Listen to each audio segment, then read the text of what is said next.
Welcome to this explainer. Today we're diving into a really fascinating, multifaceted topic. We're going to objectively analyze the complex criticisms leveled against the Jehovah's Witnesses organization, while also looking closely at their stated scriptural defenses. Now, why does this matter to you? Because at its core, this is a deep dive into the universal tension between a tight-knit group's desire for cohesion and the boundaries of individual liberty.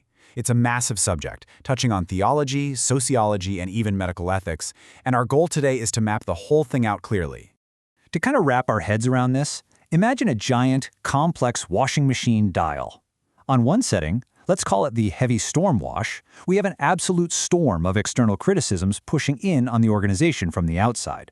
But turn that dial, and you activate a centrifugal force, an internal spin of strict doctrine and excommunication that critics argue forcefully pushes dissenting members out. It's really the perfect metaphor for the opposing pressures we're going to examine today. So let's dive right in and see how these forces interact. Here's our roadmap to systematically unpack this without getting totally overwhelmed. First, we'll survey the storm of criticism. Then we'll dive into the internal dynamics of control, coercion, and shunning. After that, we're unpacking the heavily debated blood transfusion doctrine, followed by the history of shifting prophecies and dates, and finally, we'll look at the rising tide of activism by former members. Part 1. A storm of criticism. We're starting off by surveying the broad landscape of theological, medical, and social critiques aimed at the group by mainstream Christianity, former members, and the medical community. Moving right along to Part 2, Control, Coercion, and Shunning. Let's move deeper into the sociological debate regarding how the group's internal structure and discipline operate. A lot of critics, including sociologists and prominent former members like Raymond Franz, describe the organization's structure as deeply authoritarian. They point directly to the governing body's strict establishment of doctrine and what they see as an absolute intolerance for dissent. You see, to the leadership, independent thinking isn't championed as intellectual freedom. Actually, it's viewed as a dangerous vulnerability to spiritual corruption. Official publications actively warn members to avoid what they call independent thinking, stating it was literally introduced by Satan and fundamentally causes division within the ranks. It's incredibly fascinating to see how stark the contrast is when viewing the strict environment. On one side, critics argue that the system completely crushes individual thought and relies heavily on psychological coercion, basically creating a climate of fear where members feel constantly surveilled by congregation elders. But on the flip side, the organization strongly maintains that it's simply preserving essential unity and quarantining spiritual infection. They rely heavily on scriptural precedent, citing passages like 1 Timothy chapter 6, arguing that those promoting false teachings absolutely must be dealt with to keep the entire congregation clean and safe. Author W.C. Stevenson actually hit the nail on the head regarding how critics view this intense psychological pressure to conform. He points out that the highly structured question and answer style of their meetings acts as a subtle, continuous form of indoctrination. In these study arrangements, both the questions being asked and the acceptable answers are provided directly by the organization. The inevitable result, as Stevenson and other critics argue, is that a member's own organic thoughts are systematically replaced by the thoughts contained in the approved literature. It's a closed loop. Now this leads us to a really crucial point in their internal structure, the practice of shunning. When a member is expelled or disfellowshipped, the social separation is immediate and severe. Non-cohabiting family members are instructed to completely sever ties. Psychological research highlights that this sudden ostracism leads to extreme trauma, depression, and what sociologists call social death, literally losing your entire support system overnight. Yet the organization vigorously defends this as a strictly necessary scriptural measure. They base it on verses like 1 Corinthians 5:11, instructing Christians to quit mixing in company with those who unrepentantly reject biblical standards. All right, let's shift gears to Part 3, the blood transfusion debate. We're going to explore one of their most widely known and fiercely debated medical practices. Based on their interpretations of Leviticus 17 and Acts 15, members are strictly forbidden from taking whole blood or its 4 primary components. That's red cells, white cells, platelets, and plasma. And yes, this applies even in life-threatening emergencies. Storing their own blood for later surgery is also totally banned. However, and this is a really vital nuance to understand, in a major policy shift, taking minor blood fractions is actually permitted as a matter of personal conscience. We're talking about tiny proteins extracted from those primary components, like albumin or coagulation factors. Well, as you might guess, this nuance creates some glaring inconsistencies for critics.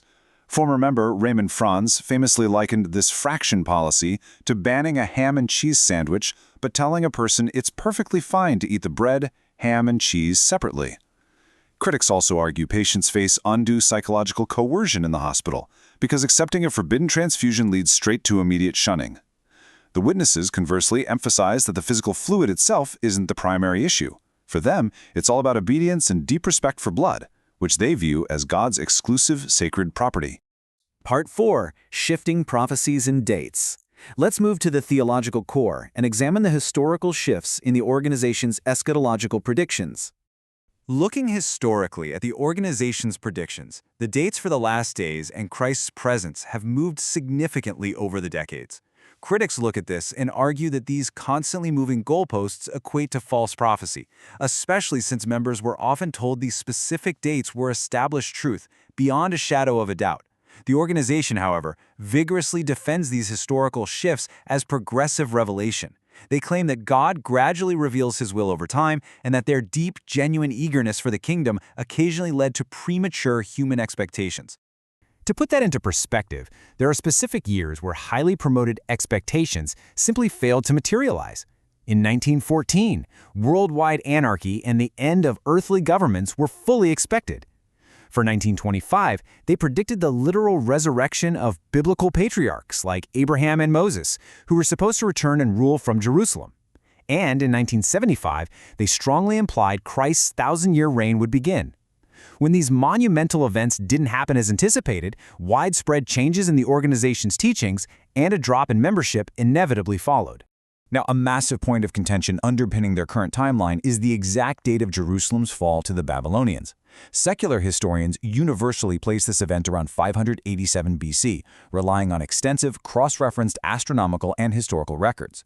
But the organization insists it happened in 607 BC. This 20-year difference isn't just academic trivia, it is absolutely critical. That 607 BC date is the foundational starting point for a complex mathematical calculation that points to 1914 as the exact year Christ took invisible kingly power. And there's a real-world human cost to questioning these dates. Take former elder Carl Olaf Johnson. He extensively researched secular history, realized the 607 BC date was historically inaccurate, and eventually published a treatise about it. While disagreeing with the official foundational timeline led to his resignation and ultimately his complete shunning from the community. It's a profound micro-narrative that highlights exactly what happens when a member's independent, objective research directly conflicts with the governing body's established, non-negotiable doctrine. Finally, Part 5. Activism by former members. In our last section, we look at how disaffected members have organized to voice their criticisms and provide support to those exiting. Across the globe, formal associations have mobilized. From Jay-Z Help in Europe to the Spanish and Argentine associations of victims of Jehovah's Witnesses, these groups have formed to highlight what they allege is structural psychological abuse. Remember that social death we discussed earlier? These activist groups exist specifically to fill that exact vacuum. They offer critical legal, psychological, and emotional support to individuals who desperately want to leave the organization, but are completely terrified of losing their entire family and social network in the process. So as we wrap up this explainer, I want to leave you with this final provocative thought to chew on. The tension between the Jehovah's Witnesses and their critics fundamentally comes down to this intricate balance: institutional rights versus individual well-being.